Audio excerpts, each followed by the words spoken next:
we will start with simply, actually, my most painful area at the moment since I started training again, the hamstring.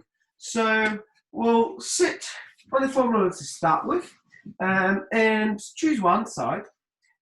And then what you're going to do is perhaps just roll yourself upwards, and then the foam roller goes down, and you will foam roll one leg at a time to have a better effect on it. Obviously, if your hamstrings are very tight, then you may choose two legs to start with. But most times, and most of you guys, with rowers being obviously more elastic around the hamstring, was supposed to be a bit more stretched and sort of have a better length on the hamstring. You would expect that you won't feel much there. So you go single leg, and if that's just sort of a bit of pressure on the muscle and doesn't feel like much of a release, then you add a segment on top of it and then roll it up and down. Now note that, or if you keep a look there on my hands, I'm keeping my bum off the ground obviously for that. So that requires a bit of a suspension on the shoulder. So if you've got painful shoulder, keep the hands nice and close to the rest of the body. And swap sides. Now, when you do it, obviously we've got around, I believe, 3 hamstrings and then some adductors that also have a function of a bit of a sort of thigh extension. But we have 3 major hamstrings, and that means that we can rotate the foot to get inside hamstrings, and then outside hamstring one if we rotate the foot out.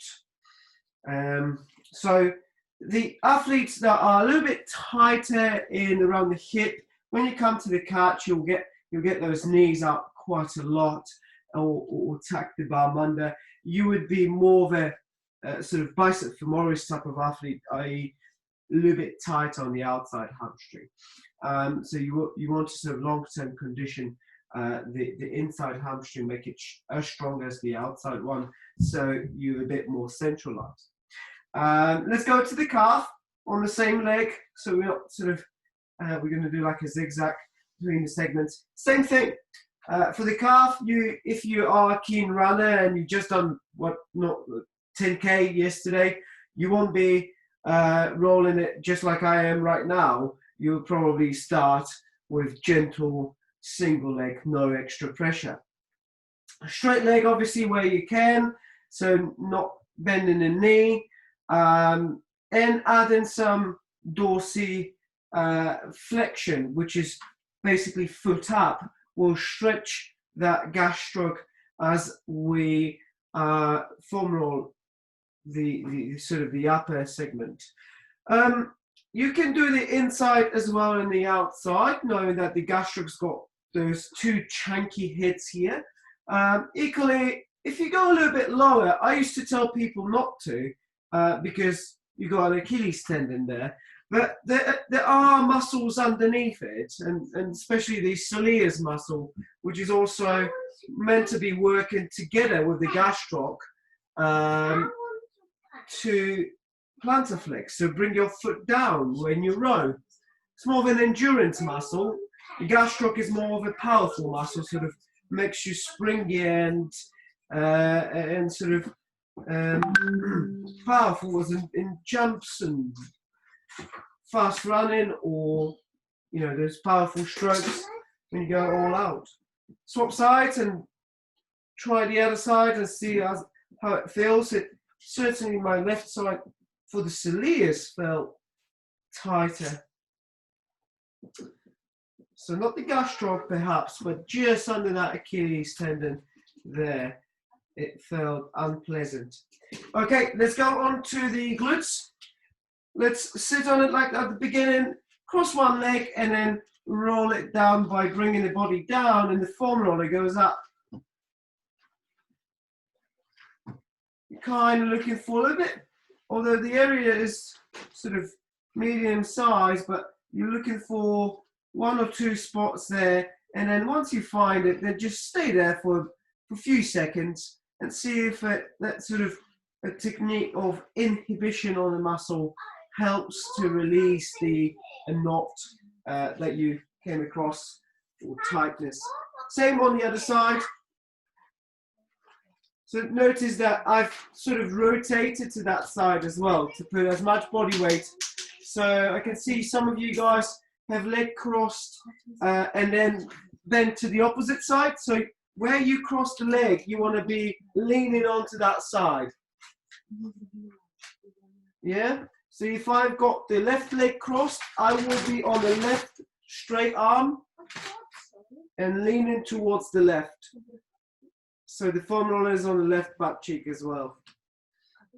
Okay, now let's go to the back. So we'll start at the mid back, or where we can, we'll lift up and then give ourselves the cuddles to open up the rib cage as well and get into those muscles which are paraspinal, and then slightly tilt to the side and then go downwards, so you foam roll in the sort of mid back.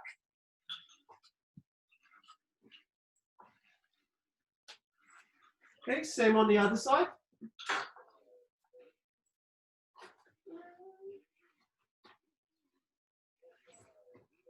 You can also do mobility here, so stay neutral here by lifting your bum a little bit, and then elbows into extension, so you sort of go arching the mid back, chest up there, but not arching the lower back, okay? So try not to get any discomfort there. A little bit of a flexion, a little bit of extension. Okay, now let's go to the flank. So just under your rib, like a side plank setup, and then just roll it up and down there. It may not be pleasant, so be careful on how much weight you put on that flank. There is not a big area. It's basically between the bottom rib and the ilium. But it's such a crucial tender area when it comes to rowing and cycling, and even running probably more than cycling. Remember that muscle I've mentioned in the past called QL, side bending muscle of the body, of the lumbar spine, that attaches the rib to the ilium and the spine.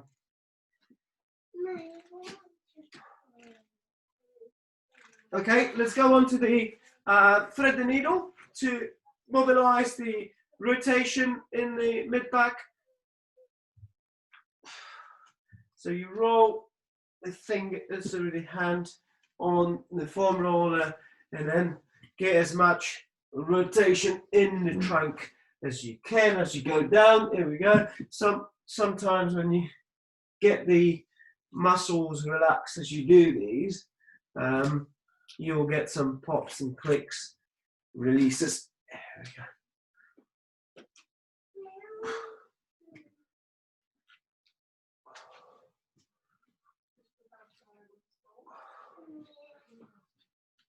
Okay, and to finish it off, we'll do a few combination exercises. So foam roller to the side. We'll do the bear crawl setup, and then downward dog to calf, 4 down, and then groiner. So go back again, 4 with the knees off the floor, downward dog, 4 calf stretches, back down, groiner, rotation. There we go, and again, we'll do 1 more on each. So on all 4, downward dog, 4 calf stretches, and then back to the neutral, groiner, next with rotation, and again, downward dog, calf stretch, back to neutral, step with the groiner and rotation. That will be enough. I hope that was a good sort of introduction for some of you to foam roll in specific areas for our outings, land training, water training. All right, I'll stop that.